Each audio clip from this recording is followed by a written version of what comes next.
Thom Hartmann here on the news. You need to know this. Republican voters down south head to the polls today for the Mississippi and Alabama primaries. But voters won't be choosing between Romney, Santorum, and Gingrich, who are all in a virtual tie with each other. Instead, they'll be choosing between special interest millionaires and billionaires who have invested in these three guys through their super PACs. Thanks to the Supreme Court's Citizens United decision, the amount of outside election spending by millionaires and billionaires at this point has more than doubled this year over the last presidential election in 2008.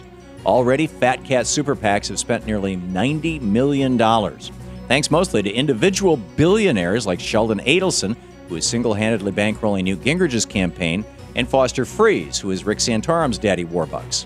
And it's Republicans who are relying most on the outside corporate cash. Of the top 20 super PAC donors we know of so far, 17 of them are Republican donors, only 3 are Democrats. 70% of Americans now want to outlaw super PACs, which were created by 5 right-wing unelected justices on the Supreme Court. And because the Supreme Court caused this, it's going to take a constitutional amendment to fix it. Go to movetoamend.org and freespeechforpeople.org to get involved.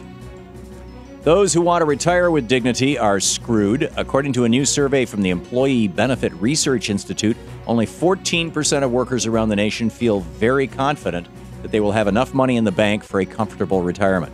2/3 of the survey respondents cited mounting debt as the main reason why retirement may not be in the cards, since over the last 30 years since Reagan, wages for working people have barely grown, yet the price of everything else has exploded, forcing Americans to go deeper and deeper into debt just to make ends meet.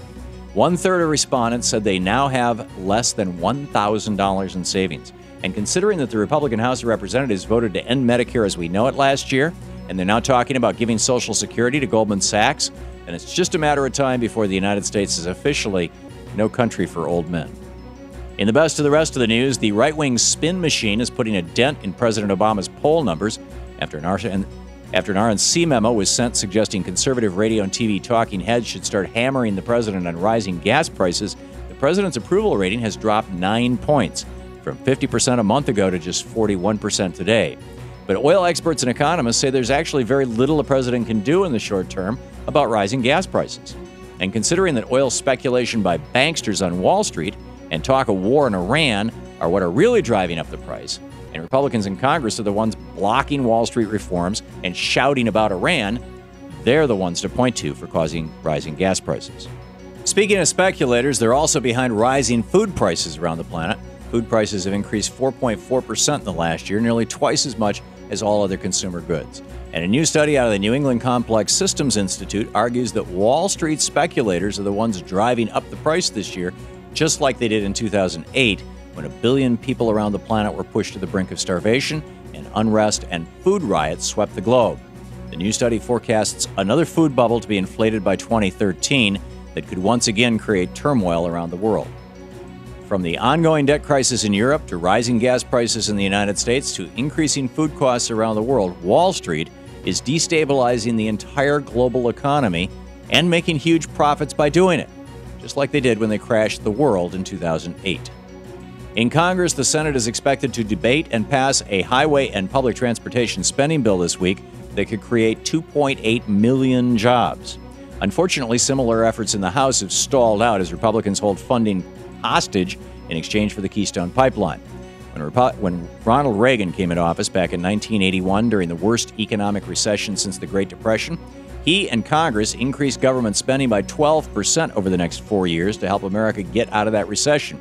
But today, Congress has forced President Obama not to increase spending by 12%, but to cut government spending, which is why the economic recovery has been so slow. Luckily for Reagan, Mitch McConnell wasn't dedicating his every effort to making him a one-term president.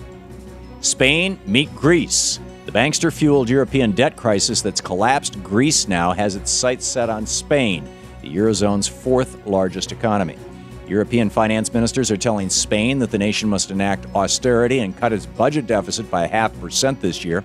Unelected technocrats telling elected representatives what to do and how to manage their countries has become a central theme of the ongoing financial crisis in Europe and in places in America like Michigan. Spain has the highest unemployment rate in Europe at 23.3%, even higher than Greece's, and its economy is headed for a terrible recession this year. And with austerity coming down the pike there, those numbers will get even worse, just like we've seen in other austerity-ravaged nations like Greece, the UK, and Italy. And last but not least, Dick Cheney is afraid of Canada.